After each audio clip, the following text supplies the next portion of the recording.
All right, it's time. Look at me. Yeah. We're going to do the same thing we did when we first met. All right? All right.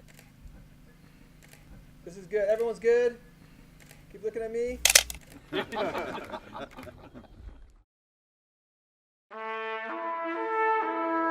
I am humbled both on the last trip and this one at the way I feel about the veterans. I didn't realize the depth that the military goes through for training and how much they have to do day in and day out and year out to train, to learn, to adapt. Today, I got a real good sense of that. What I like about Project Reload is that it forces you to spend a lot of time with people. So a lot happens in a very short period of time. If you're looking to accelerate that process of helping people build relationships, this is it. This is a great way. But I think it's that concentrated focus of time coupled with some adversity, which really made it a ton of fun. And I am humbled by all the veterans. I am thankful for your service. But I think it's time for guys like us to be courageous and say, how can we give back? There's some tremendous value, and to the extent that we as business leaders can tap into that, we owe it to our veterans, but we also owe it to our businesses because it just makes good business sense. Project Reload is about helping organizations understand that hiring a veteran is way more than a social good. It's good business. And Project Reload sets that up by building relationships between executives and veterans, as well as between executives themselves. And in the end, all the participants win. There's no handouts given. There's none expected. Yet you can expect coming out of a Project Reload mission enriched and with a better understanding of a talent pool that can help you accomplish your organization's goal better, faster.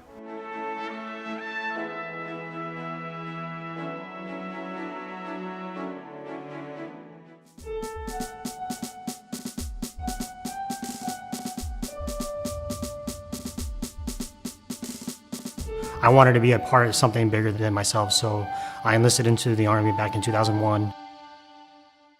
I joined the Marine Corps right after high school, so in 1999. I loved the Marine Corps. The 8 years that I spent in the Marine Corps, loved every second of it.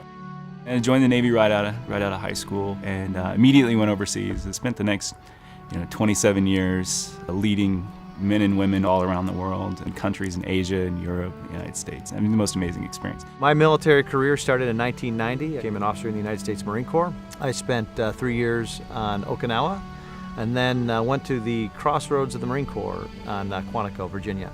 I exited the Marine Corps as a captain of Marines. Graduated from West Point in 1986. I was a company commander at Fort Bragg of an airborne unit. I did some duty with the United Nations in Sarajevo, Bosnia in 1994 during the war.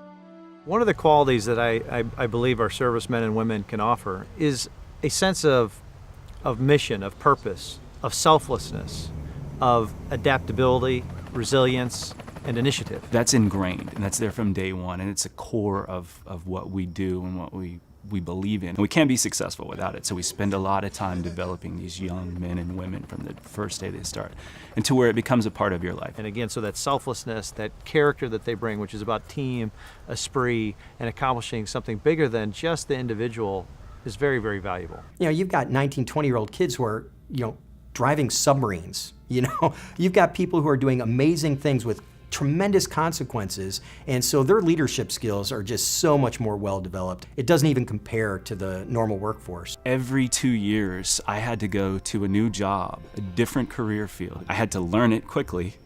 I had to be an expert at it very quickly. And then I had to lead men and women who do this full time. No matter what a veteran did in the service, no matter what their branch was, no matter what their rank was, they have had the opportunity to lead. They've had the opportunity to be a part of a team, be a team player. And the other thing is they're just cool under pressure.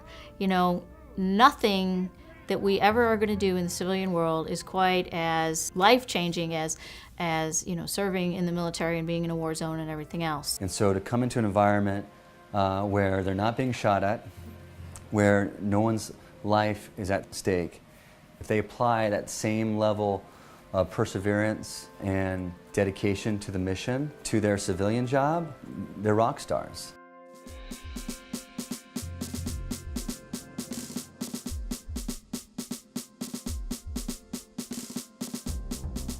There's a hiring bias that adversely affects military veterans, and there's two sides to this. So the first side is you have corporate America and the HR departments are really unfamiliar with what military veterans bring in terms of their experience, their background, their sort of innate qualities and characteristics. They post the jobs, they're looking for quality people, they know what they're looking for, and it says this criteria, we need X, Y, Z.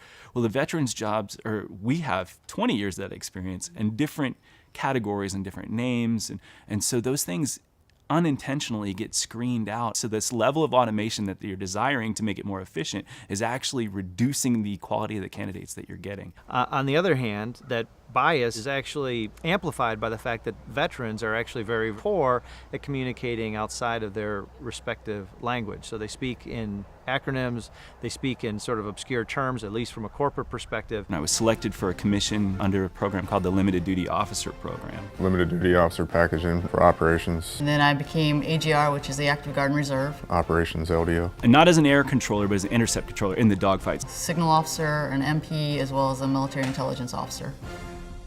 If you go into the civilian job market and you start using those acronyms, they're going to look at you with a blank stare and like you're speaking a foreign language. So one of the biggest barriers is being able to articulate what they did in the military without using that military verbiage. There's transition programs in the Army. They send you to different classes, but it's really hard and difficult to take your military experience, translate it into a civilian experience to get those corporate jobs that we know we can all do. It's just being able to translate that experience across the different lines. I think it was tough at that point, and I think that's why I was confused, I was lost. You know, you have those feelings, and you're really scared. It seems like going from like the military and the things they do into corporate America as an example. Why would that cause any fear? Well, there's two main things. In the military, you seldom look for a job, you're assigned one. The other thing is that you seldom self-promote. You rather execute as a team. And when you're getting out of the military, all of a sudden that changes. And now you have to seek a job. You're not assigned one. And then you have to put together a resume that's all about how great I am and all the things that I did. And it sounds so odd and so obvious, but our servicemen and women, actually, that's not in their native language. They are all about what we did, how we contributed to this, how this group and my team accomplished that, and it's very, very seldom that you get the word I out of them. They're used to sacrificing everything for the good of the squad, the platoon, the company, the battalion, the regiment. It's all about us. It's not about me. And so during the interview process, guess what? That's hard, because now all of a sudden that veteran has to sit there and talk about himself or herself and almost brag, and they're not used to doing that. And now they're on their own. They've in so many ways lost their mission and their purpose. They've lost their brothers and their sisters, and now they have to fend for themselves, seek a job, and then self-promote. And that's pretty darn scary. So I remember the days I just woke up and I was like, crap, I'm gonna be out of the Navy in like 3 months and I don't have a job. As soon as I retired, I was that typical veteran that was, I've got this, I'm gonna be marketable, everybody's gonna wanna hire me. I was unemployed for 9 months. When I started the process, I thought that there were going to be just tons of opportunities out there for me. And about 2 months into it, when you're not getting any responses, I started realizing that, this is a lot more difficult than I had anticipated and what I thought. And I felt like I couldn't break through. I worked at a car wash just to make ends meet. I spent about 3 months living out of my Jeep. Really, at that point, I think that was the scariest part of my whole life, I guess, because now I have people that are depending on me. I have my family, and I started applying for, every position I could find. It didn't matter, just to make sure that I had a job and I had a paycheck coming in. So the emotions were that you feel when you're going through situations like that. It's like a roller coaster ride. You go from having this team camaraderie. You have people that you can rely on. You have your battle buddies to your left and to your right. That if you're struggling, you can just lean on them and they're going to help you take care of when you transition out, it's trying to find your niche, trying to find where you fit in. I think people become overwhelmed very fast whenever the reality sets in that I don't know if I just made the right decision, for getting out, because it's hard to sell yourself when people don't know what you're talking about. I would put out 100 resumes, I wouldn't get a single interview. And then when I would get an interview, then I would be too overbearing, or I'd be too motivated or too confident. So it really hits you deep in the heart, just because you've given so much for your nation, and then all of a sudden you come home and you feel like you can't even get a civilian job.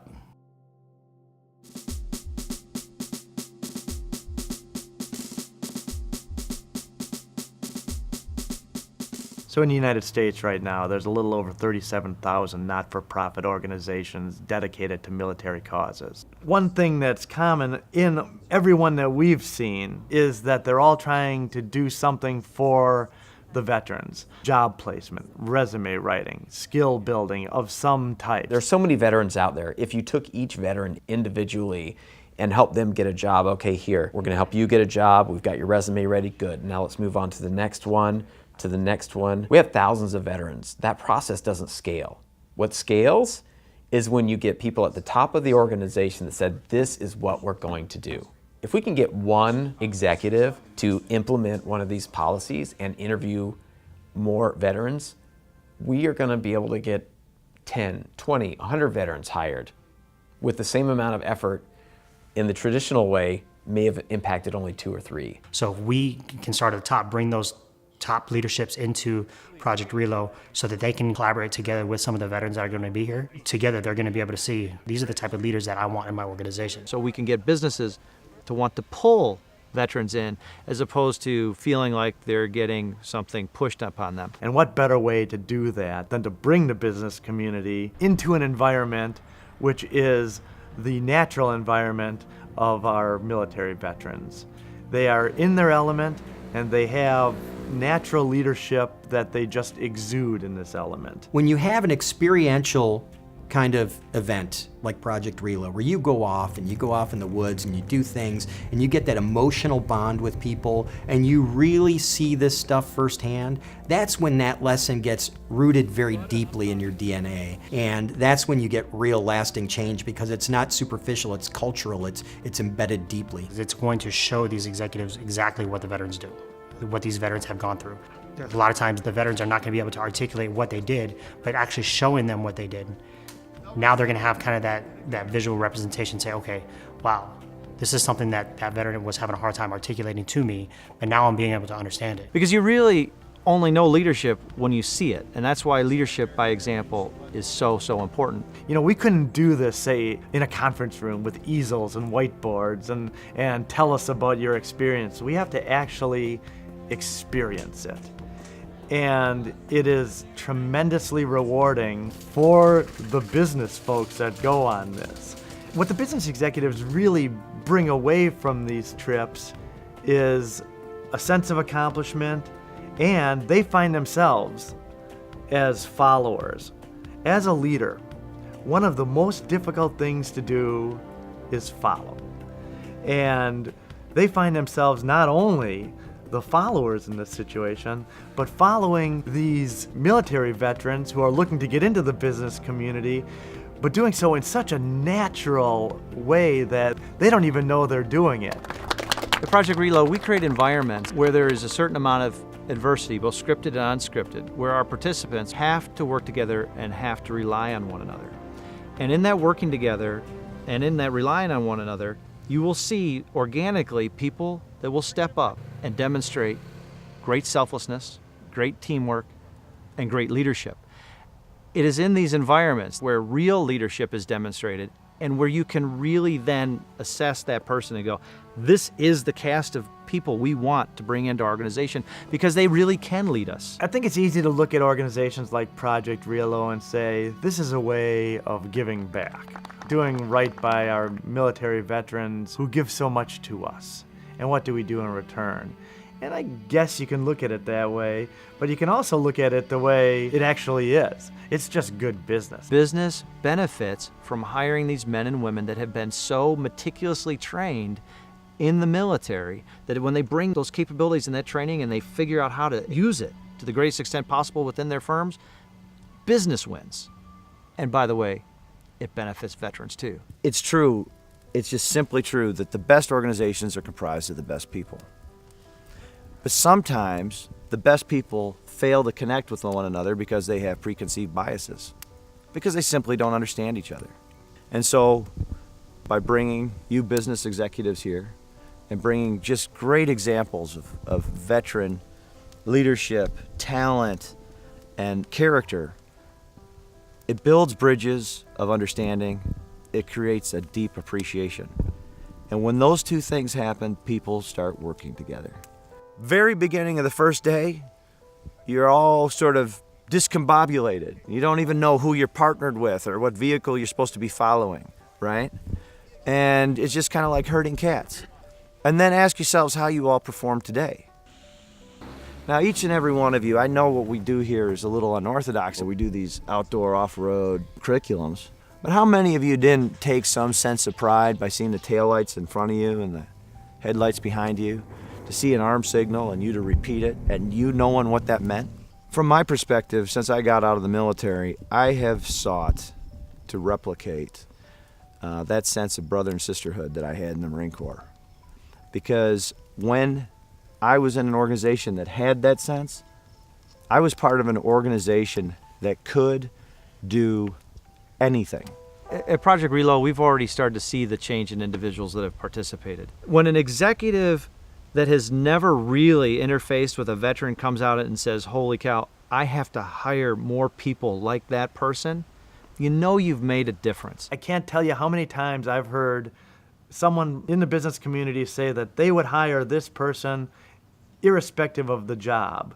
And that's the highest compliment that you can pay someone. Now, these are real outcomes around real people. And these things happen, these outcomes happen when you pair people up and you build an understanding and you create an appreciation. And that kind of environment makes you really understand and appreciate people at light speed. And it's not just one time, and it's not just one person, it's several times making that statement about several of the folks that have been on this trip. Now, there's not a better job interview in the world than a Project Reload trip.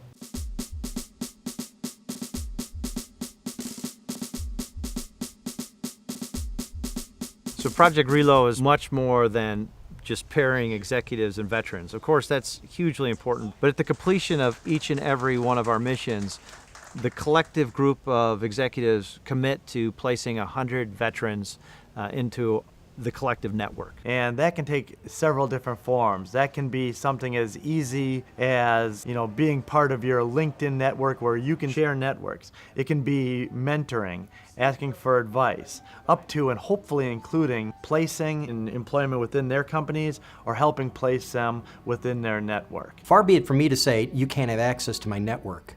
Okay? You can have instant access to my network as far as I'm concerned. I want to get to know you as an executive so that when I hear of things, I can help you. So we ask this as a commitment, and we actually refer to it as a pledge. If you're willing to come on one of these trips, you must also be willing to extend yourself beyond the trips to a larger network of veterans. A challenge coin is something that is earned. It is not given. It is something that is accepted with commitment. It's not just freely pocketed. It means something. It's supposed to mean something. And in our case, this coin, this piece of metal means something. Character, virtue, esprit, and again, service. It's a reminder that we choose the direction that we go. And we choose the people that we are. And in no small part, we're those people because of who we choose to associate with. I'm going to offer each and every one of you these coins. And if you accept this coin, what you're doing is you're saying you believe in what we're doing here as a mission, and that you are going to help promote what we're about. Perhaps if we brought more veterans into our organizations, that we could build better organizations, better businesses. I think we've all been on one of these, a retreat of some kind, where you're doing the trust fall and all these little funny things, that you do. And at the time, they're designed to really elevate your human experience. And we've all been there.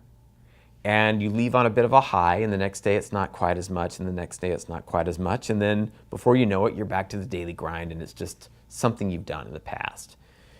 We're planning on holding people accountable, contacting them, following up with them, and we're very much interested in results. Our intent is to get as many as 5,000 in the network by 2018. So our growth aspirations and our impact aspirations are ambitious. From the bottom of my heart, I want to thank everybody that has been in service for this country. You know, we say that a lot. I see people in the airport and I'll buy them a drink or I'll, pay for their dinner or something like that. But it never really registered, at least in my mind, until I've got to know a few of you here, really what went into that. I saw leadership here that is just not in corporate America, right? Or it has gained from the military. This trip definitely meant a lot to me. I've been searching for something like this for a very long time, and damn, my life is way too easy, and I'm glad that you guys toughed me up just a little bit. The minute that they start seeing these people as innovative, hard-charging, hard-working, we got to change their mindset to see that, because that alone is the thing that makes it hard for returning vets to get a job. Everybody just top-notch. I'd hire everybody that I met today. Or I'd work beside them, or I'd work for them, or I'd find them a job. I didn't realize also the type of friendships that I've made here. It never gets better than your first tour. That's the closest group you'll ever be to in your military. And to be in an environment like this where I've made incredible relationships that are very comparable to that very first time, that very first tour, and in such a short time, and to just meet amazing people. I don't know if you told somebody else that you met somebody for 3 days and you said, I'd do anything for that person if they'd believe you. They might not believe you. They might say, yeah, whatever. But those of you that have been on this trip might say, yep, I get it. Shake the hand of a hero. So, unbelievable. So, the point is, connections happen, right? Networks happen. It doesn't take that many. It's an exponential explosion, right? You get 10 good business guys talking to 10 guys. I hope there's 10 guys like this guy. I want to meet every one of them. This is my second trip. This works. Folks, this works. Within a matter of weeks, I was contacted for multiple positions. People who said, I think you'd be a great fit for my company. I think you'd be a great fit. I want to mentor you. I want to help you. It works. I believe in the mission of Project Reload, but I so strongly believe that it's going to bring on success, and we're actually going to see demonstrable results sooner rather than later, and that makes me so proud and happy, and thank you very much.